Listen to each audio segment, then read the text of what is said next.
ये कहानी एक और प्रसिद्ध धार्मिक कथा पर आधारित है, जो इस बात को दर्शाती है कि भगवान की कृपा और सच्चे आत्मनिर्माण के माध्यम से कोई भी व्यक्ति अपने पापों से मुक्त हो सकता है। इसे एक प्रसिद्ध भारतीय कथा के रूप में माना जाता है, जो दिखाती है कि कोई भी व्यक्ति अगर अपने जीवन में बदलाव लाने की पूरी कोशिश करता है, तो उसे भगवान का आशीर्वाद और शांति प्राप्त होती है। कहानी बहुत समय पहले की बात है। एक छोटी सी गांव में एक सुंदर और आकर्षक वेश्या रहती थी, जिसका नाम कुमुदा था।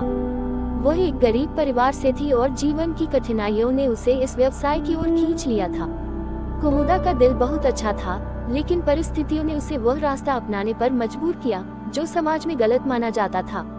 उसकी सुंदरता और आकर्षण के कारण उसे बहुत सारे ग्राहक मिलते थे, लेकिन वह भीतर से हमेशा दुखी रहती थी। वह जानती थी कि उसका जीवन पापों से भरा हुआ है, लेकिन वह अपने पापों को कैसे धो सकती थी, इसका कोई रास्ता उसे नहीं मिल रहा था। कुमुदा की एक मित्र थी, जो एक साध्वी थी और हमेशा अच्छे कार्यों में व्यस्त रहती थी। वह कुमुदा से अक्सर कहती, तुम अच्छे कर्म करो, भगवान तुम्हारे पापों को माफ कर देंगे।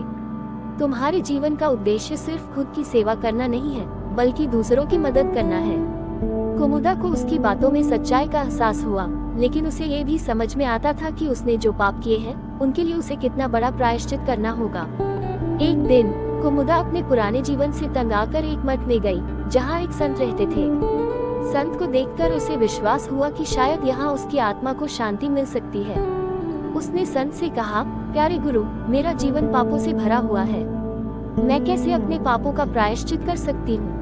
क्या मुझे मोक्ष मिलेगा? संत ने उसे देखा और कहा, कुमुदा, तुम्हारे पाप तुम्हारे कर्मों का परिणाम है, लेकिन अगर तुम सचमुच अपनी नियत को बदलने का प्रयास करती हो, तो भगवान तुम्हारे पापों को माफ कर सकते हैं। तुम्हारे लिए एक रास्ता है, अगर तुम सच्चे दिल से परिश्रम करके अच्छाई की ओर बढ़ो।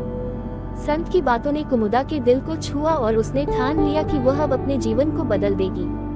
वह मठ में रहने लगी और संत की देखरेख में अच्छे कर्म करने की कोशिश करने लगी।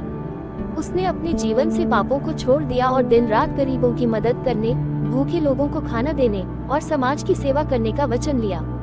उसकी मदद से कई गरीबों को अपना जीवन सुधारने का मौका मिला।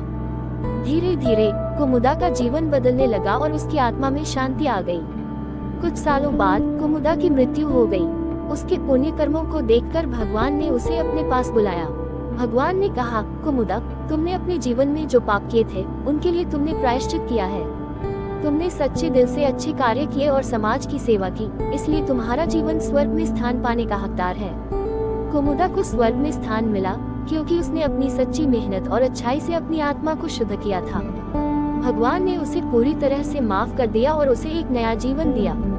शिक्षा, ये कहानी हमें ये सिखाती है कि हर व्यक्ति में सुधार की क्षमता होती है, चाहे उसका अतीत कितना भी पापपूर्ण क्यों न हो। अगर वह सच्चे दिल से अपने कर्मों में सुधार लाता है और अच्छे कार्य करता है, तो भगवान उसकी मेहनत और ईमानदारी को पहचानते हैं।